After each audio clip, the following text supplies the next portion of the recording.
welcome to the latest edition of WLTV. I'm Lily Gaona. And I'm Alexis Lopez. Happy National Dr. Seuss Day. Make sure to read your favorite Dr. Seuss book and bring back the good old memories. Alexis, do you like green eggs and ham? Lily, I do not like green eggs and ham here, there, or anywhere. Well, Lily, something you may like is to show your support towards the Leyden participate in this year's fashion show. We wanted to know more about the stylish events for Leyden students, so we sent out Nayeli Trujillo to give us an insight into what to look for onto this year's runway. Okay, I'm here with high school senior Sabrina Rodriguez. So I hear the theme this year is diversity. Can you expand more about it? It's more to show off how our culture is and just as a whole of who we are to the school. Can you tell me more about the runs that we will be seeing this year? Well, for Relive, it's more about the decades and the 90s or 80s look. For Relate, it's more of a thrifting and showing off what you can do with the thrifted look. And then for Remember, it's just your own style. Okay, thank you. And now, back to the studio. Thanks, Nayeli. As many of you may know, last month on February 14th, a teenage gunman opened fire in a Florida high school, tragically leaving many injured and 17 students dead. The event was one more shocking school shooting, and it sparked an outpouring of activity on social media and a call for change from teenagers across the country. To honor the memory of those students, a National Walkout Day has been established for this month on March 14th. We sent out Ronnie and Carolina to talk to some of our administration and students about this upcoming student event. On March 14th, schools will be participating nationwide in a walkout. But what is the walkout and how does it help? I feel like it's a good idea, but people won't really know what it's about and therefore go for the wrong intention. I believe the walkout will help.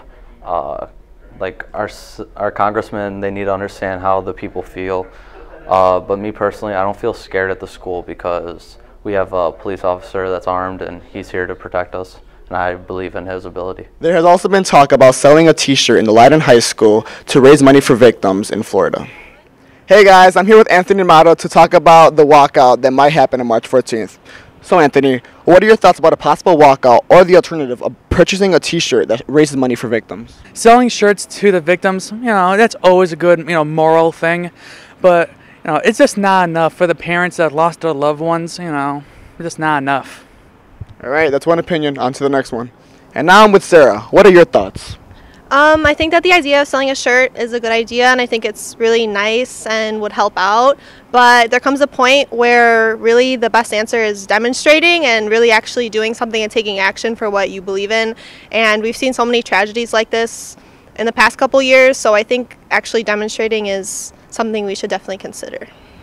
All right, that is all. And back to the studio. Thanks, guys. Although many of us have different viewpoints on what approach should take to end school shootings, both students, staff, parents, and administration can all agree that we want to put an end to gun violence. One of the more debatable suggestions is to let teachers carry guns in the classroom. We sent out Melissa Miranda to talk to a few teachers to let their perspective on how best to protect students in the classroom. Now I'm here with Ms. Patel. So, would you feel comfortable knowing that teachers, including yourself, are carrying guns in the classroom? I personally don't feel comfortable with the idea of guns being all over the school. I myself am not trained in firing a weapon, loading a weapon. And my other concern is that arming teachers is not getting to the core of the problem, which I believe is more based on the emotional stability of the people who are doing the shootings. Clearly, some of them are mentally ill and need help. And also, the fact that guns are so readily available in this country is another issue that's not being addressed. Just giving teachers guns is not going to solve the problem. All right. Thank you for sharing, Ms. Patel. Thank you. I'm here with Mrs. Litzoff. So, Mrs. Litzoff, would you feel comfortable knowing that teachers, including yourself, are carrying guns in the classroom? Hi. My short answer is no, but as a science teacher, I'd like to offer some scientific reasoning for why I feel that way. A one-week study done by Time magazine found that of the 464 gun-related deaths in 1 week only 14 of those actually resulted from self-defense, meaning only 14 of the 464 actually ended up saving somebody's life rather than harming somebody that didn't mean to be. But the rest of those, 216 were suicides. 22 were accidental deaths. So there were more accidental deaths than lives saved from guns. And the remaining 212 were homicides. So what this means is that only 0.03% of the time having a gun can actually save your life in the event you are in one of those situations. So what do you think we can do about the situation? I think there's lots of things we can do. So after Sandy Hook, the community got together and they came up with something called the Sandy Hook Promise. And this was basically sort of like a see something, say something campaign, where they actually got together using data to figure out ways that we can actually train students and teachers to identify risk factors in students that may lead them down a path of something like this, becoming a school shooter down the road. But lastly, and I think most powerfully, is using our voices to talk to our state and federal legislatures, talking to them, raising our voices and saying, we demand action. We demand that we can be safe in our schools and that we can show up every day knowing that we will be protected. And I think them changing the law about gun safety and reasonable gun reform is probably the most powerful thing that we can have done. All right, thank you, Mrs. Litzoff. Now I'm here with Mr. Ling. So would you feel comfortable knowing that teachers, including yourself, are carrying guns in the classrooms? I think that's sort of a complicated subject, and there's a lot of risks you have to evaluate with teachers having guns in the classroom. There's a lot of distractions, students having the ability to access that gun as well. So I don't think I'd feel very comfortable with teachers having guns in the classroom. I think we could maybe potentially look into arming the security guards or finding other individuals in the school to carry firearms other than teachers. All right, thank you for sharing with us. Now back to the studio.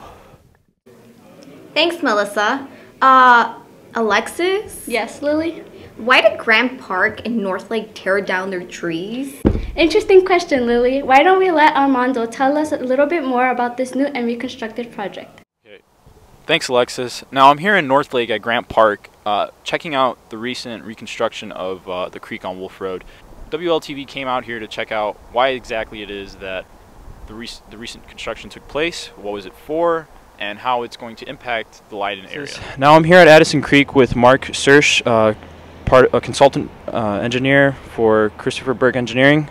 So Mark, could you just elaborate on what it is that you're doing here? Sure. So this project here has been envisioned by Mayor Sherwin for over 10 years. It is a wetland restoration / flood mitigation project. It extends from Palmer Avenue south to Wolf Road. The project essentially consists of removing 2 low-flow dams that currently or used to exist on Addison Creek. So we're anticipating completion of July of 18. Has a price tag of approximately $3.5 million. Is being funded with $1 million from the Metropolitan Water Reclamation District, which is MWRD. Thank you, Mark. Now, obviously, by the time it's done, it's not going to look like this, correct? Correct. Okay, and you are also in charge of restoring the natural habitat of this area. How are you going to do that? So with the creation of the wetlands, what you can't see behind us is just a temporary cover on the soil and sediment right now. We will be establishing new native grasses and plants that will cover the area essentially from the bank out approximately 30 feet. All right, thank you, Mark. Now back to the studio. Well, that's all the time we have for you today, West Leyden. We hope that you enjoy a nice plate of green eggs and ham. Oh, I do not like those green eggs and ham. I do not like them, Sam. I am. Good luck to all the Eagles trying out this weekend and to those who just started your spring season. Make sure to come out and support everyone participating in the fashion show at 7 p.m. in the auditorium. And as always, don't forget, go Eagles!